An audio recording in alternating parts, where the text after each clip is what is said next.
The key to sustainable leadership lies in the ability to thrive in uncertainty, ambiguity, and change.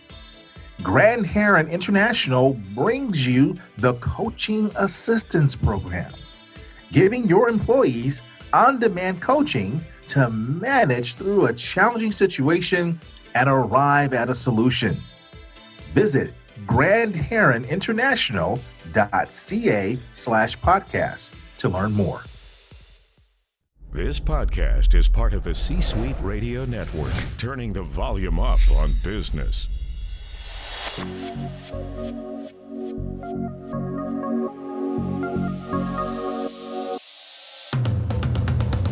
Welcome to the Keep Leading Podcast, a podcast dedicated to promoting leadership development and sharing leadership insights. Here's your host, the Leadership Accelerator, Eddie Turner. Hello, everyone. Welcome to Keep Leading Live. And today we are streaming live on YouTube and Facebook, as we're going to do every Monday at 1 p.m. Central Standard Time. The Keep Leading Live stream is, just like the Keep Leading podcast, dedicated to leadership development and insights. I'm your host, Eddie Turner, the Leadership Accelerator.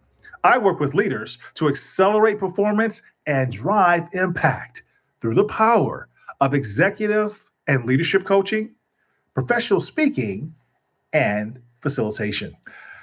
When I saw the topic that my guest and I would discuss today, my mind went back to my childhood. I remember growing up and watching the original Superman, starring George Reeves. And it looks like my guest remembers that as well. As kids, we love to recite the opening words to that series that ended with the phrase, "He fights a never-ending battle for truth, justice, and the American way." My guest today has spent 15 years researching truth, justice, and purpose. These are core human values that are applicable across the globe. His study of over 3,200 leaders will be shared in his upcoming book, To Be Honest, Leading Through the Power of Truth, Justice, and Purpose. My guest today is Ron Karucci. Ron has helped some of the world's most influential executives tackle challenges of strategy, organization, and leadership. He's a regular contributor to Harvard Business Review and Forbes. His work has also been featured in Fortune, CEO Magazine, Business Insider, MSNBC, Inc., Business Week, Smart Business, and so many others. I am super excited to welcome the amazing Ron Karucci. Ron, welcome to Keep Leading Live. Eddie Turner, so great to be with you. Great to see you again live. And can I just say how impressive it is to me that you, during a pandemic, get up every day and put a beautiful shirt and tie on. I watch you every day. I'm thinking, how does he do that? I haven't put clothes on. I can't remember how long. And you always look so beautiful. So You're very kind. You're very kind, Ron. Thank you so much for saying that. What else did I miss? What can we tell my listeners about you, those who are listening to us live right now? So I get to spend my days as managing partner and co-founder of a firm called Navalent. We're a boutique consulting firm that works in the areas of strategy, organization, and leadership. And we get to roam the hallways of all kinds of organizations, wreaking havoc and helping transformation happen and loving executives through very disruptive times. Wreaking havoc and making things happen. Sometimes that's the way to create new, right? No, it's the job. It's the role you find yourself in. It's the role you find yourself in, to be sure. And we want to share with those who are watching us live that feel free to let us know you're here by saying hello. Share your comments with us. Share your questions. I have several for Ron as we go along, but we will absolutely take your questions as well. I want to share something with everyone. I want to share with everyone a little bit about my friend Ron. We got a chance to know each other in what now seems like it was a million years ago, and something that we didn't know how important it was going to be, but we certainly know now. Ron, I'll let you talk about what I'm sharing here right now. So, yeah, we got to meet in San Diego at a conference of our colleagues in the Marshall Goldsmith 100, a set of coaches and executives and leaders and thought leaders from around the world who come together in the service of, that's Alan Mulally. Anyway, so Eddie and I there's a selfie version of this somewhere, but someone else took a kind picture of the two of us. See, and look there again, Eddie, look how dapper you look. You're always camera ready. Anyway, so this was a wonderful weekend back in January, which you're right, seems like about a year ago. Yes. Came together to learn and grow and enjoy each other's company and share our ideas and hope for the great things we want to do together. Yes, indeed. And because all of that was before the pandemic has struck us, we'll never be able to stand that close together again, will we? But yeah, good times. And even more so since we were able to be together in person at the Marshall Goldsmith 100, which we should tell everybody. You remember the Marshall Goldsmith 100 coaches. That was a big event with Alan Mulally, you referred to, the CEO of Ford. And he had spoken to us that day. Just an amazing speech that he gave to us that actually has set us to the path we're on now with our weekly coaching program that we're piloting that will show up in the next book he and Marshall produce. Yeah, absolutely. So I want to talk about this amazing research that you've done. You've spent 15 years researching honesty, justice, and purpose. I mean, that's just staggering to me. Tell us about that. So the 15-year longitudinal study was accomplished over 15 years of data. We didn't necessarily do it in 15 years, but it was. So our last book was called Rising to Power, and it was based on a 10-year study. At that point, we had 2,700 interviews in our database to look at why do executives fail? Why do we keep putting people in positions where within 18 months they're no longer able to perform their jobs? So that was our book, Rising to Power. And we thought, what else could that data teach us about organizations and systems? What else could we learn about the conditions under which leaders are being asked to lead? So at 15 years, when we then had 3,300 interviews, we went back to that data and we used some really cool AI tools. We used IBM Watson and some other algorithmic tools. And this time we went into the data, and rather than giving it some hypothesis to go looking for, we said, let's see how intelligent the artificial intelligence really is. Let's let it tell us what we should be looking for. And certainly enough, it began to show some incredible correlations between aspects of an organizational life and whether or not people would behave honestly and justly. That's quite impressive. And what it really correlated to us, because everybody's wanting purpose today, right? Everybody's purpose washing their organizations to make it look like they have purpose. But the reality is that strongly correlated to purpose are telling the truth and doing the right thing, justice and purpose. And without them, without honesty and justice, you can't have purpose. They're three parts of the same coin. So we learned that there are 4 conditions that will predict whether or not somebody will behave honestly and justly. So let me tell you what those are. The first was strategic clarity, meaning, are you who you say you are? We all have statements about our organizations. We have brand promises, we have mission statements, we have value statements, we have all kinds of declarations that tell the world who we intend to be. But if our actions and our words are not perceived to match, meaning our employees don't see them that way, or our customers don't see them that way, if I cannot locate my own individual sense of purpose in the story you're telling about yourself, you are 3 times more likely to have somebody lie, withhold the truth, or behave unjustly. So isn't that interesting? Huge risk. So let me just say, first of all, I found it awfully cool that you used Watson for this. I thought Watson was only used for playing chess. Oh my gosh. Oh my God.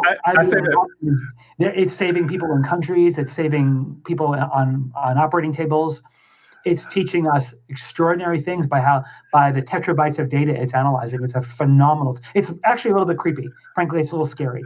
No, yes. It read all 3,200 interviews and actually told us what they meant.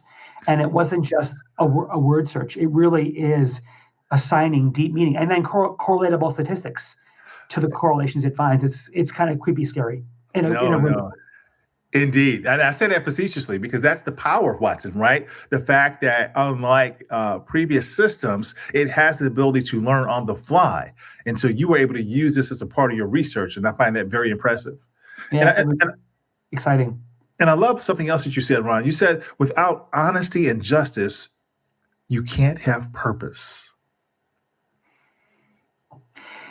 So in the first finding I mentioned on strategic clarity, when there's duplicity in the organization, when there's a sense of we say one thing but we do another, you've now conditioned everybody to assume that's what success means. We say one thing and do another. No one is going to feel a sense of purpose in their work if they're having to hide who they are or be somebody other than who they say they are.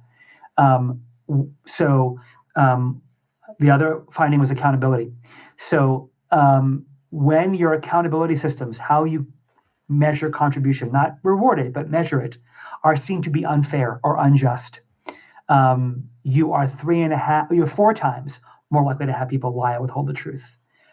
No sense of purpose when I believe my contributions aren't being seen the way I meant for them to be seen and in a fair way. Decision systems, governance. If your governing systems are not seen to be transparent, meaning I have to go underground to get information that I need to make decisions, or the information I get in my role, I'm given the accountability but not the authority, you're 3.5 times more likely to have people lie or behave unjustly. And lastly, one of the most surprising was unity, working across the organization. If you have border wars, if your silos are such that between sales and marketing or between operations and finance, you have the classic border wars where there's that much fragmentation in your organization, you're 6 times more likely to have people lie or behave unjustly, because when you fragment the organization, you fragment the truth. Now we have dueling truths, right, which means I have to be right, you have to be wrong. And statistically, what was scary about the data, Eddie, is that it's cumulative. So if you have a lack of strategic clarity, if your accountability is seen to be unfair, if your governance processes are not transparent, and you have border wars, you're 16 times more likely to find yourself on the cover of a New York Times story in a scandal you never wanted to be in. So isn't that something? It's profoundly insightful data because leaders can act on it. They're all very fixable situations. And the good news is our statistical models told us you don't have to be perfect. If you improve your strategic clarity by 10%, you can have an enormous increase in truth-telling. So the goal isn't perfection, it's better. So now we think about, the question of today is, what is truth, right? I think we have done a great disservice to people, Eddie, by telling people that speaking your truth is the same as speaking the truth. Yes. And they're very different things. Yes. We've taught people that by being outraged and by being angry and speaking truth to power, by donning the posture of a big middle finger, really, that somehow that makes it truthful. It's perfectly okay to have a very strong opinion about something or to feel very convicted about something. But when we conflate it with the truth, we dangerously blur the lines of what honesty really means. And I think that's something we have to correct. We've liberated a lot of voices who've been oppressed, and that's important to do. But we can't tell those voices that because you say it, it makes it so. So what can leaders do to be catalysts for bringing this into their organizations? First one is talk about your statements, right? So push your statements of identity on the table, your mission, your values, your brand promises, and ask your team, are we living these?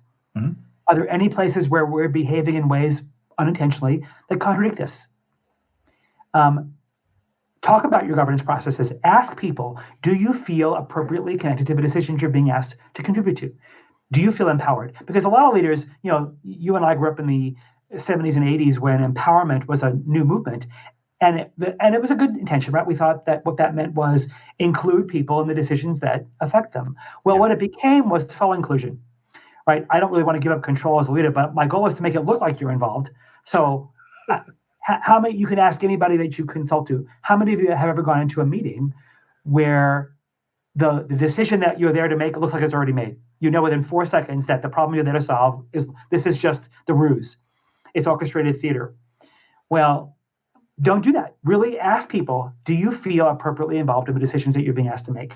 And do you feel like you have access to the information you need to do it? Do you feel like your contributions are fairly judged? Do you feel like I understand what's expected of you? And then lastly, ask yourself, who are the critical stakeholders in our organization that depend on us as a team? And who do we depend on? And what's our relationship with them like? Every team has a they. Oh, they're here again, or they asked us again.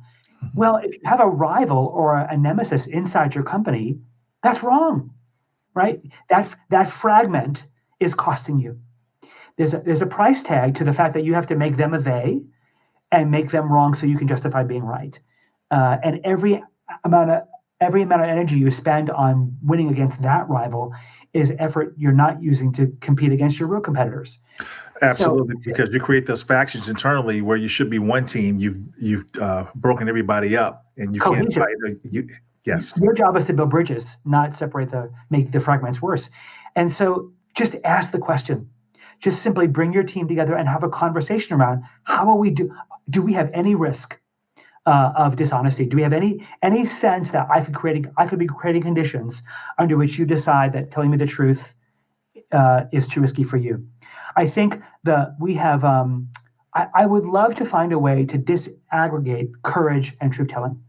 We talked about that psychological safety requires that people have the courage to say what's on their mind or offer radical ideas. Mm-hmm. I think and I get why people perceive it to be a risk, Eddie. But I think the risk is that if we can continue to tell people that it requires risk to tell the truth, we're inferring that it's safe not to. That your safer moment is to not be honest. That holding back, not doing what's right, is better, and it's not. Here's a very simple litmus test as a leader you can ask yourself. If somebody is not coming into your office or into your Zoom room these days 2 or 3 times a week, regularly telling you something that you find uncomfortable to hear or about your leadership that could be better, you can be very confident that your leadership sucks.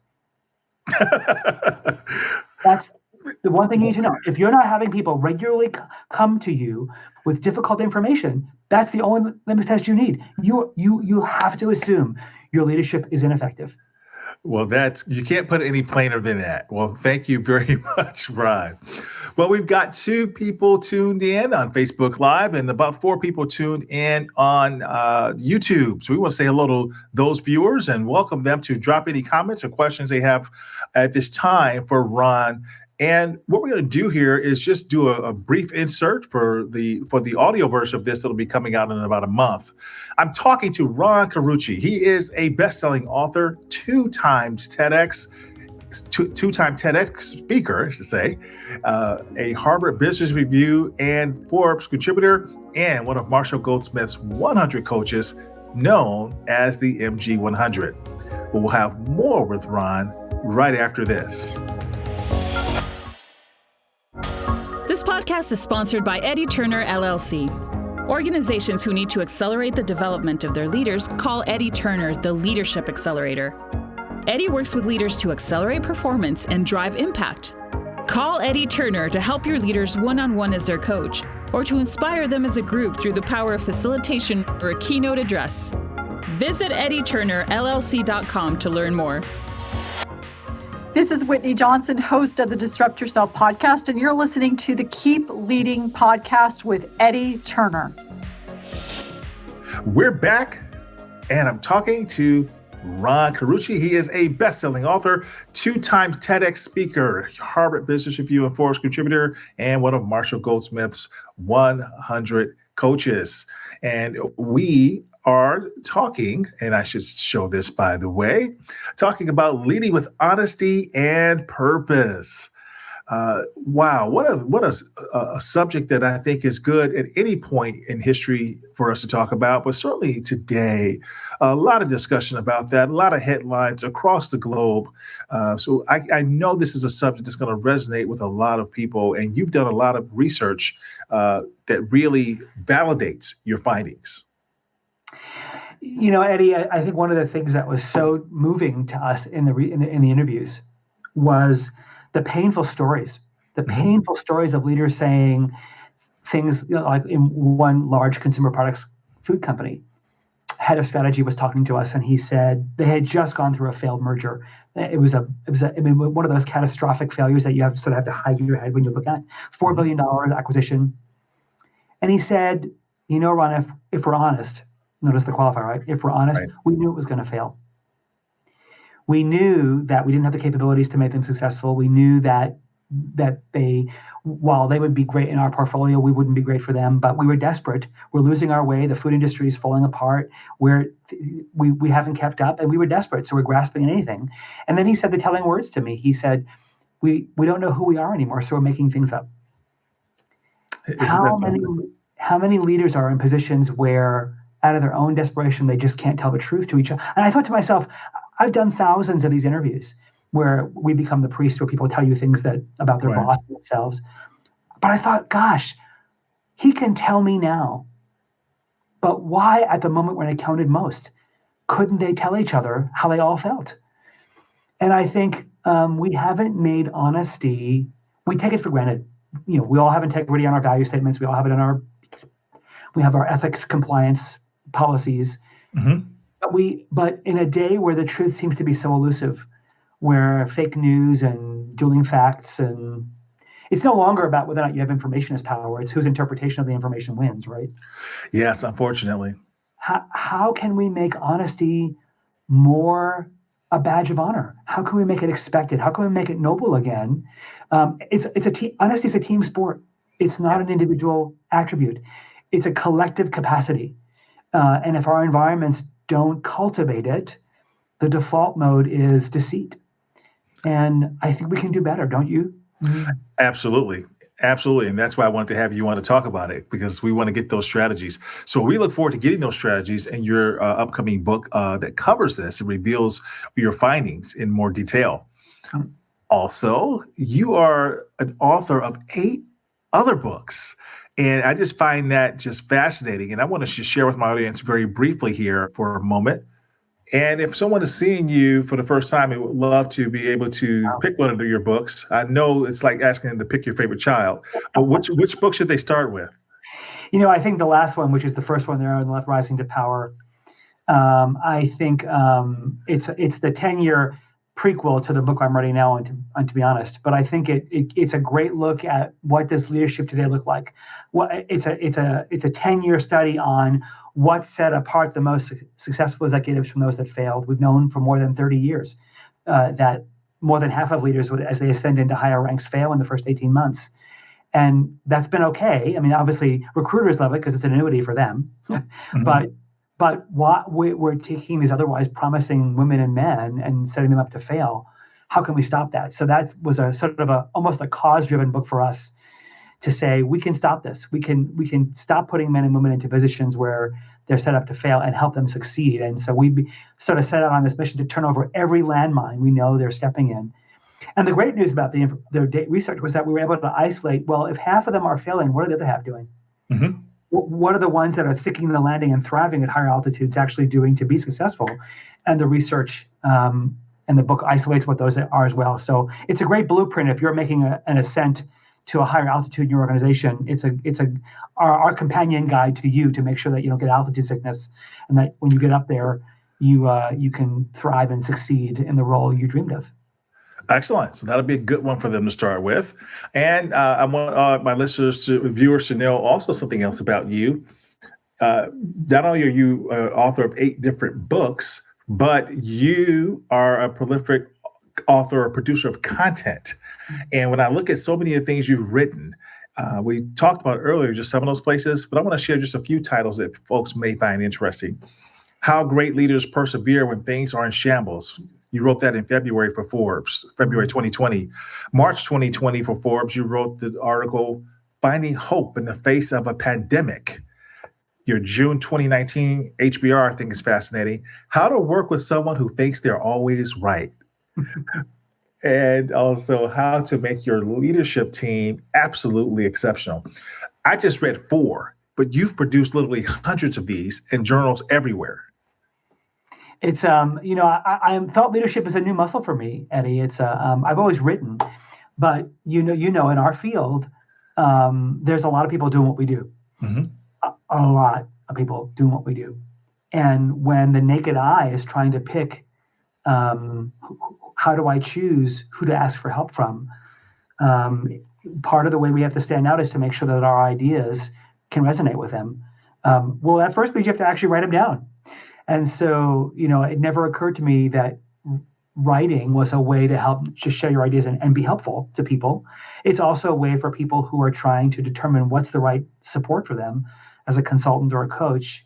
And one of the ways to do that is, and this is only in the last 3 or 4 years I'm learning this, you have to make sure that when they can find your ideas, first of all, and that when they find them, they resonate with them. That's a good point, right? It's not enough to, one of my mentors, Tim Durkin, always said, you can't be the world's best kept secret. And I was. My coach, our good friend Dory Clark, when she first met me, she said, well, if your goal was to be the best kept secret in consulting, you've done a marvelous job. And because you and I grew up in a world where if you built it, they did come. Mm-hmm. Mm-hmm. And now if you build it, they don't even know they won't come because they don't even know you're there. Well, Dory's phenomenal. And so that's, she's spot on. So she helped you with that. That's fantastic. She's been an incredible friend to me the last 4 or 5 years. I would have never done any of that. If you had told me 5 years ago that I would have done any of these things, I would have said, you're nuts. Wow. Isn't that something? Mm. And I would have just thought this is just always naturally a part of who you are. So that's something else that's intriguing. We always, when we look at people like you, Ron, and your level of success, all the things you've accomplished and how prodigious your body of work is, we may just think it's always been easy. So you shared the situation with Dory and how she was helpful to you. But is there another part of your life where you went, wow, here's what I'm meant to do, and here's what it's going to take for me to get there? Well, I think these last 5 years have been a lot. I mean, I think I had to go ask for help, right? I was the executive coach and consultant being called by CEOs and big organizations to be the helper, to be the answer ATM. And I realized I didn't know how to do that. I was tired of working with sociopaths. I didn't want to work with them anymore. I wanted to work with the good-hearted men and women who really care about their organizations and want to lead them to transformations that stick. But I wasn't finding those people as much as I wanted to, and I didn't know how to find them. And I didn't know how much I didn't know about not finding them, till Dory helped me realize I wasn't even in the right galaxy. Wow. I was, I thought having ideas, and just sort of having them appear in the internet somewhere was good enough. And it's a technological science, and there's just so many aspects of what it means to be heard in a very noisy world of many, many good ideas and many not so good ideas. So it has been a grueling almost like building a whole new set of muscles that I'd never had before. And so the last 4 or 5 years have been an intensive sort of rebirthing of my role in the world. And it's not over. I mean, by no means have I conquered or mastered, or far from that. Mm-hmm. But I'm still learning that having and sharing ideas that matter to people is an art and a science. And there's no shortage of either in the world.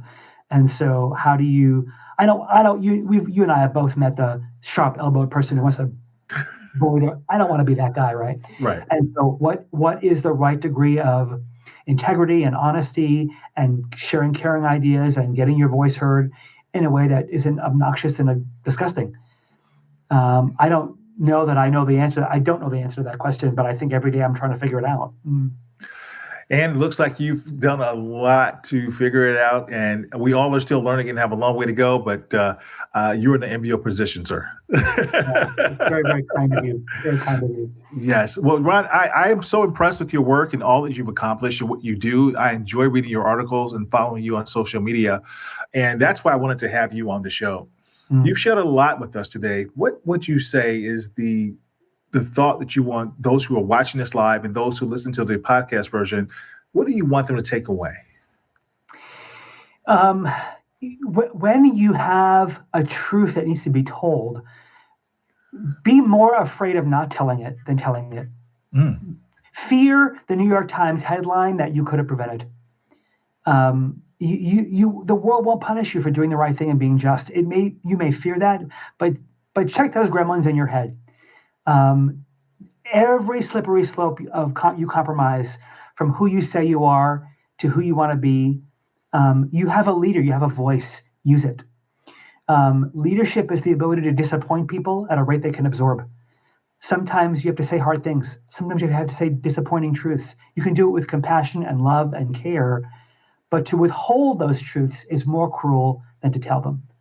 Yes, Dr. Ronald Heifetz, that's one of my favorite quotes from him. Yes, and in the world of adaptive leadership, one of the lessons he taught us. Well said, Ron. Well said. I appreciate that. What's the best piece of advice you've ever heard or received, or a quote that our leaders can use to keep leading? My mentor, she's still my mentor. She's now 80, but she's been my mentor for 30 years. Mm-hmm. And my career would have never gone anywhere without her. But she taught me early on, she said, nothing in life is irrevocable except death. Meaning you get do-overs.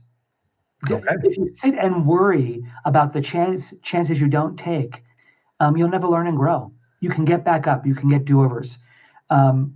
So take your shots. When the opportunity comes, try. If you make a mistake, you can apologize. You can move on. And you can do it again. But we spend so much time fearing the what if versus thinking why not. How about that? Well, that is powerful indeed, and something for us to consider and to keep in mind. Where can my listeners learn more about you, Ron? I'd love to stay in touch with your friends, Eddie. Your friends are my friends. Come visit us at Navalent, NAVALENT.com. We've got lots of great resources there. We've got a free quarterly magazine. We've got lots of fun videos. We have a free ebook. If you're leading some major change in your organization or you have a transformation coming up, you can find our playbook on how we do it at Navalent.com/transformation. So that's a free resource for you. Lots of other great content, blogs, videos, white papers, ebooks for you to come enjoy. So come and stay in touch with us and hang out. You can also find me on Twitter at Ron Karucci and also on LinkedIn. So stay connected. Outstanding, Ron. So thank you. We'll make sure we put that in the show notes for everybody to be able to get connected to you and your organization, to follow you online, and certainly to be able to read your book and see the announcement. That's great, Eddie. All right. Take care, Ron. Thank you for being here with us, a guest on Keep Leading Live. Eddie, it was such a pleasure. Thanks so much for having me. You take good care.